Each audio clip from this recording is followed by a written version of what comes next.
Hey guys, I am driving the 2016 Dodge Charger SRT 392 model, and I want to go ahead and discuss with you guys how this vehicle has been doing for the last 8 months that it's been in the family. I actually haven't posted on it since it's been bought, so it's basically been doing pretty good. The engine is still plenty powerful. It does have the 6.4 liter V8 Hemi, and it puts out about 495 horsepower, so it's pretty up there when it comes to power. Sometimes you may not notice it right off the line. However, it's one of these cars where you don't realize how fast you're actually going. So, to put it in perspective,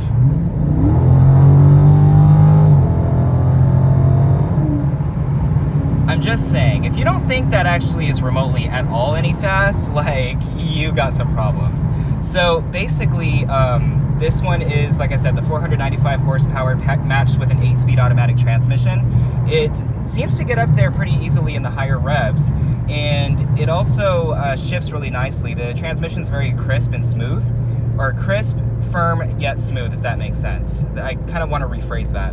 But basically, with this transmission, this car really does shine because it's able to keep it in the power band a lot longer. So, whew, that was fun. I just had my basement's flooded. So basically, yeah, it's been a pretty decent car to drive overall. I love the engine power on it, and it basically has held up really nicely in regards to the interior.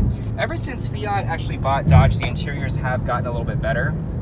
Although, again, at least the Hemis were, you know, still consistent, but at the same time, it is a pretty nice vehicle. So moving into the infotainment system, as you can see, this is what's different than the RT model. As you can see, I can change the suspension settings as well as change the transmission settings as well, and also too the traction.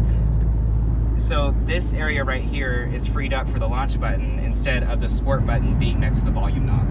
But as you can see, this thing is pretty good. I do like the gauges on this one a little bit better. The font is a little bit smaller, but at the same time it looks a little bit more aggressive.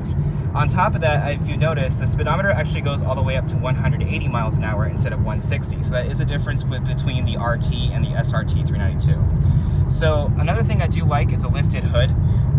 That is something that just to me is so cool. I don't know why. It's just one of those things where you're like, it's like an eyegasm. Like, it's not like your eyes just like kind of get glued on it. You're like, what? I'm driving a muscle car. So it's actually pretty fun. This is, you know, a decent vehicle to drive. It actually, for some apparent reason, is also a nice car to kind of go around in town on, just because it does have so many options. For example, you can set the transmission in eco mode.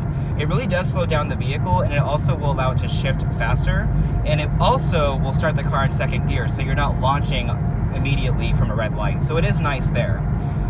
I don't have it on because I don't like it. But I mean, my stepfather does use it because he does commute in this car sometimes. He usually takes the Expedition, but that one's down right now in the shop. So basically, he is back to this one. The back seat room, though, is actually surprisingly nice for this vehicle, just due to the fact that it is a sports vehicle. The headroom can get a little bit up in your face, but it's not too bad. It's actually, you know, it's normal. I mean, it's a sportier vehicle, what you expect, so it is going to kind of get up in your face. If you are taller, just go ahead and ride in the front seat, and we'll call it a day. So basically, the last item is the steering wheel, along with our metal-looking pedals there. I do love that. It looks so cool. So I do like the cutoff on the steering wheel. It is a 3-spoke steering wheel, but it does have that squared off feature, which is something I do like. However, it's not exactly squared off completely, so it actually kind of is interesting because, you know, Dodge made it right, but how did they do it? Because it's not completely squared off, but it's enough to notice. So it is a good job there. But otherwise, it's a pretty comfortable ride, to be honest with you. Like, you can totally take this on a trip, although I wouldn't recommend it just because the gas is so expensive. But like, if I were to go to Los Angeles, I definitely would probably be taking my little Hyundai Elantra. But basically, I'm just driving this just due to the fact that I haven't talked about it in a while. And so this is basically it. So if anybody has any questions, by all means, let me know, and we will go ahead and reconvene. Have a good one.